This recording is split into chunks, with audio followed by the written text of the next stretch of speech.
Cihazınızın tamire mi ihtiyacı var? Ücretsiz teşhis sunuyoruz. Kapınıza kadar alıyor ve teslim ediyoruz, telefon veya seyahat gerekmez. Tamir öncesi size fiyat teklifi gönderiyoruz ve sadece onayladıktan sonra devam ediyoruz. Kolay, şeffaf ve profesyonel. Link açıklamada. Ekran değişim sürecine başlamadan önce, gerekli aletlere göz atalım. Öncelikle, bir tornavida seti, plastik açma araçları ve bir çift pincet gerekecek. Bu aletler, ekranı dikkatlice çıkarmak için önemlidir. İlk adım olarak, telefonun arka kapağını açıyoruz. Tornavida setimizde, arka kapağı oluşturan vidaları dikkatlice çıkarıyoruz. Vidaları kaybetmemek için bir kap içinde saklayabilirsiniz.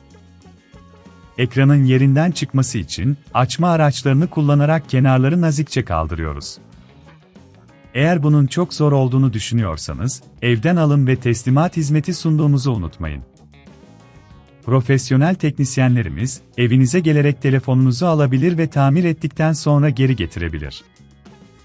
Ekranı kaldırdığımızda, ekranın bağlantı kablolarını göreceğiz. Bu kabloları dikkatlice çıkarıyoruz. Bağlantı noktalarını zorlamadan açmalıyız, aksi takdirde, anakarta zarar verebiliriz. O aşamada, iç temizliğe de dikkat edelim. Telefonun iç kısmında birikmiş tozları temizlemek için hava kompresörü veya yumuşak bir fırça kullanabiliriz. Yeni ekranı yerleştirmeden önce, eski ekranın yerleştirildiği alanı kontrol edelim. Herhangi bir kırık parça kalmadığından emin olmalıyız. Yeni ekranı yerleştirirken, bağlantı kablolarını düzgün bir şekilde bağlayarak dikkatlice yerleştiriyoruz.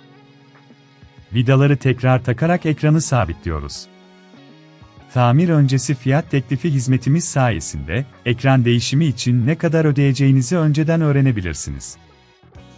Bütçenizi planlamanızı kolaylaştırır. Son olarak, arka kapağı kapatıp, vidaları tekrar yerine takıyoruz. Ekran değişiminin tamamlanmasının ardından, telefonunuzu açarak her şeyin düzgün çalıştığını kontrol ediyoruz. Eğer her şey yolundaysa, ekran değişim sürecini başarıyla tamamlamış olduk. Cihazınızın tamire mi ihtiyacı var? Ücretsiz teşhis sunuyoruz. Kapınıza kadar alıyor ve teslim ediyoruz, telefon veya seyahat gerekmez. Tamir öncesi size fiyat teklifi gönderiyoruz ve sadece onayladıktan sonra devam ediyoruz. Kolay, şeffaf ve profesyonel. Link açıklamada.